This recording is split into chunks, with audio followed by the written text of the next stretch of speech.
नमस्कार, मैं डॉक्टर कंचन भारत होम्योपैथी में आप सभी का स्वागत करती हूँ। आशा करती हूँ कि आप लोग बहुत ही अच्छे होंगे और अपना बहुत ही अच्छे तरीके से ख्याल रख रहे होंगे।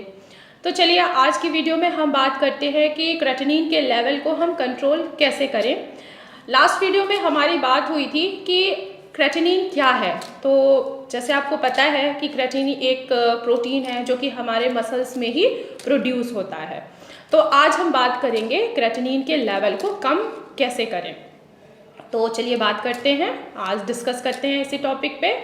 तो जैसे आप सभी को पता है कि क्रेटिनिन एक वेस्ट मटेरियल है जो खुद प्रोटीन के डाइजेशन यानी कि प्रोडक्शन होती है हमारे मसल्स में, जो ब्लड में रिलीज होता है। अब बात रही कि आखिर हम क्रेटिनिन के लेवल को कम कैसे करें।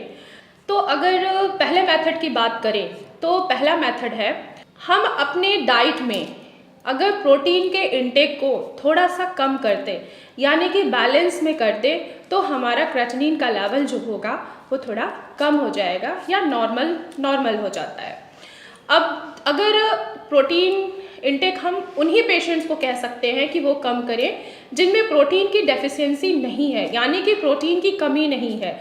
जिन भी पेशेंट में ऑलरेडी प्रोटीन का फॉर्मेशन कम बन रहा है बॉडी में, अगर वो प्रोटीन इंटेक कम लेते हैं तो उससे उनको प्रॉब्लम बढ़ सकती है। उनको उससे काफ़ी डिजीजेज आ सकती हैं, जैसे कि ओडिमा हो गया, हेयर फॉल हो गया, नेल में इन्फेक्शन हो गया, स्किन डिजीजेस, और सबसे मोस्ट इम्पॉर्टेंट, अगर प्रोटीन की कमी हो रही है या पहले से ही बॉडी में प्रोटीन की कमी है तो मॉल न्यूट्रिशन होने के चांसेस बढ़ जाते हैं।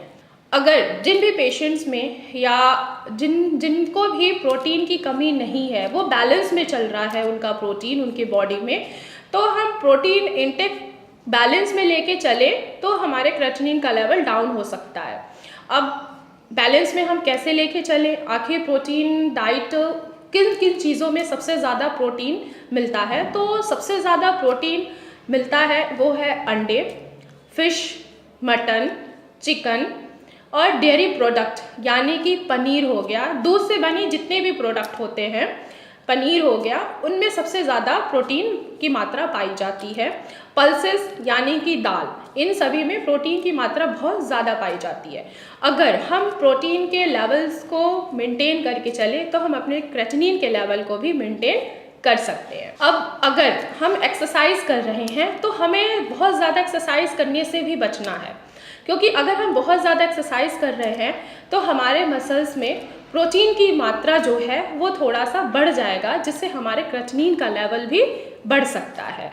तो हम अगर एक्सरसाइज कर भी रहे हैं तो नॉर्मल एक्सरसाइज करें। हम योगा भी कर सकते हैं जिससे हम अपने क्रेटिनिन के लेवल को मेंटेन कर सकते हैं। तो चलिए अब बात करते हैं दूसरे मेथड के बारे में। तो अगर दूसरे मेथड के बारे में मैं बात करूं तो क्यों ना हम अपनी किडनी के फंक्शनिंग को ही बढ़ा देते हैं।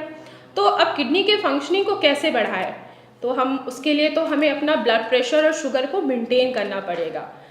अगर जिन भी पेशेंट में शुगर बहुत ज़्यादा है तो वो शुगर को बैलेंस करके चले, और बीपी की अगर शिकायत है तो अपने ब्लड प्रेशर को मेंटेन करें थ्रू अपनी मेडिसिन्स और अपनी डाइट को थोड़ा सा चेंज करके। अगर हम किडनी के फंक्शनिंग को बढ़ाते हैं, क्योंकि क्रेटिनिन के लेवल को हमें मेंटेन करना है, तो इसमें अगर दूसरी बात आती है कि हम अगर अपने किडनी को या अपनी बॉडी को डिहाइड्रेशन से बचाएं, यानी कि जितनी मात्रा में हमें पानी की ज़रूरत है तो अगर हम उतनी ही मात्रा में पानी लें और उससे हमारी क्रेटिनिन लेवल जो होगा वो बैलेंस में रहेगा।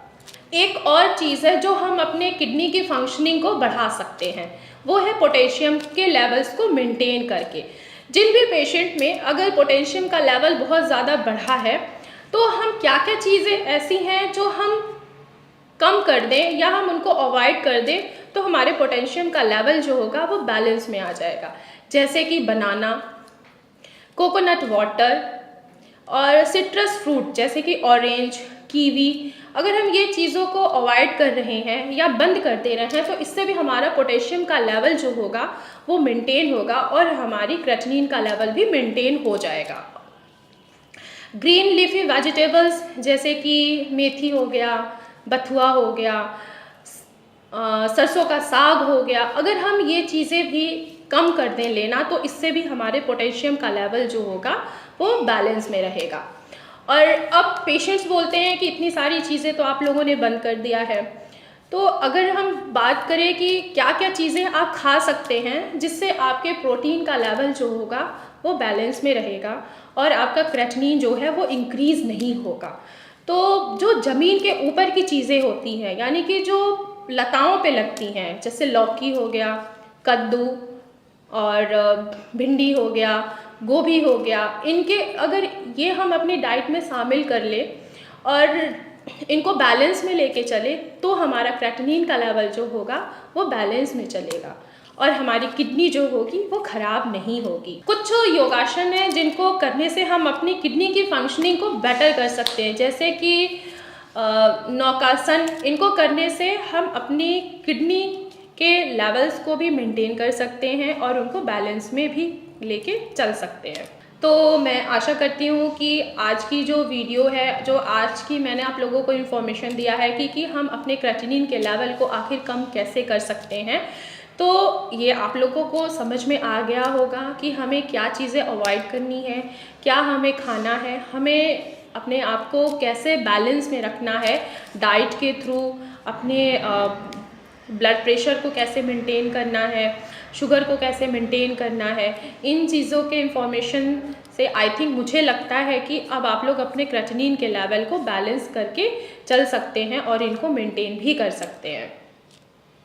तो आज की वीडियो में इतना ही। अगर कोई भी किडनी पेशेंट है या कोई भी किसी भी बीमारी से अगर सफ़र कर रहा है तो वो हमारे भारत होम्योपैथी में कांटेक्ट कर सकता है। हमारे मेडिकल टीम है जो आप उनसे आप कनेक्ट भी हो सकते हैं, जो वो आपका पहले प्रॉपर केस स्टडी करेंगे, देन आपको मेडिसिन प्रिस्क्राइब करेंगे। और अगर आपको मुझसे डायरेक्ट ओपीडी में मिलना है तो आप ओपीडी में भी विज़िट कर सकते हैं। तो आज के लिए इतना ही।